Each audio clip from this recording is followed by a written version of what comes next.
નમસ્કાર દર્શક મિત્રો, હું છું મમતા રાઠોડ। BTS ન્યૂઝ ચેનલમાં આપનું હાર્દિક સ્વાગત કરું છું। સુરતના છાબરાભાઠામાં સસંગ્યા પરિવારે કરેલ સામૂહિક આપઘાત મામલે પોલીસે સુસાઇડ નોટના આધારે દુષ્પ્રેરણાનો ગુનો નોંધીને 3ની ધરપકડ કરી છે। ભરતભાઈ સસંગિયાએ પોતાનો ફ્લેટ દલાલ મારફતે સંજય પટેલને વેચ્યો હતો। મકાનના સોદામાં ટોકન પેઠે સંજય પટેલે 1 લાખ રૂપિયા આપ્યા હતા। મકાનની લોનના 5 હપ્તા બાકી હોવાથી સોદો કેન્સલ થયો હતો। દલાલ રાજુ આંબલિયા મકાનનું ટોકન આપનાર સંજય પટેલ અને પુત્ર હિતેશે રૂપિયા માંગ્યા હતા।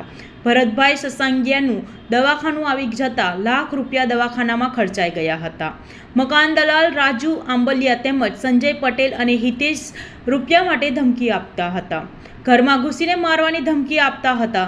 ત્યારે ભાઈ ભરત, તેના પત્ની વનિતાબેન તેમજ પુત્ર હર્ષે સામૂહિક આપઘાત કર્યો હતો। પોલીસે મકાન દલાલ રાજુ આંબલિયા, સંજય પટેલ અને પુત્ર હિતેશની ધરપકડ કરી છે। પારુલબેન જયંતિભાઈ સિસાંગિયા। જે લોકો આપઘાત કર્યો છે, કેટલા લોકો આપઘાત કર્યો, તમારો શું થાય છે? 3 લોકોએ આપઘાત કર્યો છે। નણંદોય અને ભાણો થાય છે અમારો। શા માટે આપઘાત કર્યો, શું છે તમારી પાસે વિગતો? હવે અમારી પાસે વિગતોમાં તો એવું કશું નહોતું, પણ કાલ રાત્રે ખબર પડી કે એને દવા પી લીધી છે, એટલે અમે સ્મીમેર હોસ્પિટલ આવ્યા તો એની ખિસ્સામાંથી અમને સુસાઇડ નોટ મળેલી છે। એ સુસાઇડ નોટનો અમે ફોટો પાડી લીધો છે। એમાં 2 વ્યાજખોરોએ એને દબાવી અને જે એને મકાન વેચેલું હતું એ લોકો એને બહુ ધમકી આપતા હશે। એ લોકો બીજા કોઈને કહી ન શક્યા અને બસ આવી જ રીતે પોતાનું પ્રાણ પંખેરું દવા પીને। આ લોકો શું કામકાજ કરતા હતા? છોકરોને એક ચોકીદારી કરતા હતા, ચોકીદારીમાં લાગ્યા હતા। હમણાં એની તબિયત બગડી ગઈ હતી એટલે નતર પેલા હીરામાં જતા હતા, પણ તબિયતના હિસાબે હમણાં ચોકીદારીમાં લાગેલા હતા। અને દીકરો કામ જ કરતો હતો। શું કામ કરતો હતો? કેટલી લોન લીધી હતી, કઈ અંદાજ? નહીં, લોન બોન એને કઈ લીધી હોય એ ખબર નથી અમને બેન। કોણ છે માણસ એમને પ્રેશર? ઈ લોન માટેના નથી, પ્રેશર લોન માટેનું નથી, ઘર માટે એને ઘર વેચી અને લોન જે લીધી હશે એના પૈસા એને દઈ દેવા હશે એટલે ઘર વેચવામાં આવી। પણ ઓલા લોકોની લોન ન ભરાણી, લોન ન મંડાણી એટલે આ લોકોને મકાન ન વેચાણું એટલે એના પૈસા આ ભાઈ માંદા પડ્યા ઓચિંતાના, પગમાં પેટમાં ચાંદા ને બધાય એમાં પૈસા એના વપરાઈ ગયા અને આને ન દઈ શક્યા। કોણ છે સામેવાળા? હા, એમાં લખેલું છે, અમે નથી જાણતા કે નથી નંબર નથી જાણતા। અમે સુસાઇડ નોટમાં લખેલું છે, અમને કઈ ખબર નથી।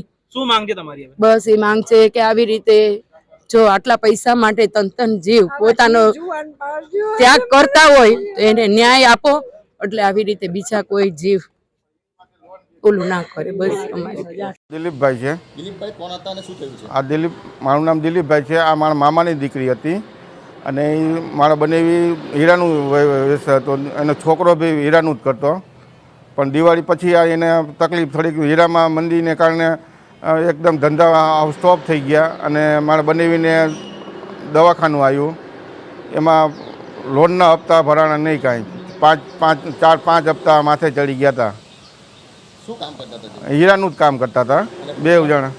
બંધુ જણ? હા, બંને જણ। કોઈ હેરાન પરેશાન કરતું? હવે હેરાન પરેશાનમાં તો બીજી તો કંઈ નથી, પણ એને ફ્લેટ જે રાખેલો હતો ને એને બીજાને વેચી નાખ્યો હતો ને ઓલા પહેલા ભાઈ એને કંઈક 50,000 રૂપિયા કે લાખ રૂપિયા જે આપ્યો એ બહુ ખ્યાલ નથી, પણ પૈસા આપ્યા હતા એટલે એ પાછા એ ઓલા ભાઈને લોન માથે બેઠી નહીં જેને આપેલા હતા એને હેરાન કરતા હતા એટલે એને માગણી કરતા હતા કે પૈસા મને તમે તમને શું કહેતા હતા? પૈસા નથી શું કહેતા હતા? એટલે મને તો આટલી બધી મને વાતની ખબર નહોતી। મને ખાલી મને પૈસાનું કીધું હતું, છતાં મેં હમણાં 2 તારીખે ભાણાનો ફોન આવ્યો ને કે મામા કે 2,000 રૂપિયાનું મને કરી આપો ને, એટલે મેં એને દીધું 2,000 રૂપિયા ટ્રાન્સફર કરી દીધા દવાખાનાના હિસાબે। સાહેબ, એક જ પરિવારના 3 લોકોએ સામૂહિક આપઘાત કર્યો છે, કારણ શું છે, શું પ્રાથમિક વિગત છે? ગઈકાલે અમરોલી પોલીસ સ્ટેશનમાં પારુલબેન જયંતિભાઈ કેશુભાઈ સચાણિયા એ જાહેરાત આપી હતી કે એમના સંબંધી પરિવાર સાથે C-202 એન્ટાલિયામાં રહે છે। એ હર્ષ ભરતભાઈ સિચાણિયા, ભરતભાઈ દિનેશભાઈ, વનિતાબેન દિનેશભાઈ સચાણિયા અને ભરતભાઈ દિનેશભાઈ સચાણિયા માતા પિતા અને એનો દીકરો સામૂહિક રીતે દવા પી અને આત્મહત્યા કરી લીધી છે। આ બનાવની વિગતમાં એવું છે કે ગઈકાલે રાત્રે 8 તારીખે 12 વાગે આ લોકોએ અગમ્ય કારણસર દવા પી લીધી હતી અને પછી એને હોસ્પિટલમાં લાવ્યા હતા. એ હોસ્પિટલમાં મરણ જાહેર થયા.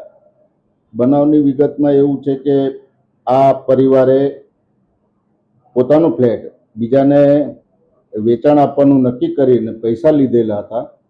એ પૈસાની ઉઘરાણીના કારણે અને આ ફ્લેટ ઉપર લોન હતું, લોન ભરપાઈ નહીં થવાના કારણે બેંકનું પણ પ્રેશર હતું, જે વેચાણ લેનાર પાર્ટીને ખબર નહોતી અને એમને ખબર પડી એટલે આમના પાસે પૈસાની ઉઘરાણી કરતા હતા. બેંકનું પ્રેશર હતું, બેંકના કારણે એમનો ફ્લેટ જાય એમ હતો, એટલે સુસાઇડ નોટ લખી અને પરિવારે સામૂહિક આત્મહત્યા કરી લીધેલી છે. આ બનાવની અમે જાહેરાત લઈ અમરોલી પોલીસ સ્ટેશન આમાં તપાસ ચાલુ છે અને આગળ એમના સંબંધીને આવે પછી આગળની કાર્યવાહી થશે. સર આ લોકો રત્ન કલાકાર હતા? ના, જે મરણ જનાર છે એ હર્ષ ભરતભાઈ સિંચાણિયા બેંકનું લોનનું કામકાજ કરતા હતા અને એમના પિતા એ સિક્યુરિટીનું કામ કરતા હતા અને બેન જે એક્સપાયર થઈ ગયા છે એ હાઉસવાઈફ હતા. સર, કઈ સામૂહિક આપઘાતની ઘટના બની હતી, ત્યારબાદ આરોપીની ધરપકડ કરવામાં આવી હતી, કઈ રીતની કાર્યવાહી હતી અને કોણ કોણ આરોપી પકડાયા છે? છપરાભાઠા વિસ્તારમાં એન્ટેલિયા ડ્રીમ્સ ફ્લેટમાં 3 લોકોએ સામૂહિક આત્મહત્યા કરેલી. એ બાબતે તાત્કાલિક ગુનો દાખલ કરી અને સુસાઇડ નોટ આધારે 3 આરોપીની ધરપકડ કરવામાં આવી છે અને તેઓને નામદાર કોર્ટમાં રજૂ કરતા જ્યુડિશિયલ કસ્ટડીમાં મોકલી આપ્યું છે. સર, આ આપઘાત કરવા પાછળનું શું કારણ સામે આવ્યું છે? તપાસની પ્રાથમિક તપાસ દરમિયાન જાણવા મળેલ છે કે જે મરણ જનાર હતા એ લોકોએ ફ્લેટ પોતાનો 22 લાખમાં સોદો કરેલો અને 1 લાખ ટોકન પેટે લીધેલા. ત્યારબાદ ફ્લેટ ઉપર લોન ચાલતી હતી. એ સામેવાળાને ખબર પડતા આ લોકોએ 1 લાખ ટોકન પાછું માંગેલું અને એ ઉઘરાણીમાં સામેવાળા દબાણમાં આવી અને સુસાઇડ કરેલાનું જાણવા મળે છે. Bureau report BTS news channel Surat.